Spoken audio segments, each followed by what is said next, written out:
Digital मार्केटिंगमध्ये ना दोन प्रकारचे रोल्स म्हणजे आम्ही आता बघतो की एक्झिक्युशन करणारा आणि एक स्ट्रॅटेजायझिंग करणारे. एक्झिक्युशन्स करणारे म्हणजे ज्यांना डिजिटल मार्केटिंगचे टूल्स जमत आहेत, ऍक्टिव्हिटीज जमत आहेत, हे झाले एक्झिक्युशनर्स.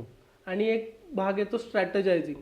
म्हणजे आता लेट्स से एक ब्रँड आलेला आहे, तर त्याला काय स्ट्रॅटेजी वापरायची आहे, त्याला कुठले टूल कधी वापरायचे, कुठल्या टाइमला व्हिडिओ गेला पाहिजे किंवा कुठल्या टाइमला पोस्ट टाकली पाहिजे, किंवा लेट्स से ईमेल मार्केटिंग ह्याला करायचंय का, किंवा ह्याचं प्रॉपर आपण लिंक्डइनवरच करायचंय का फक्त.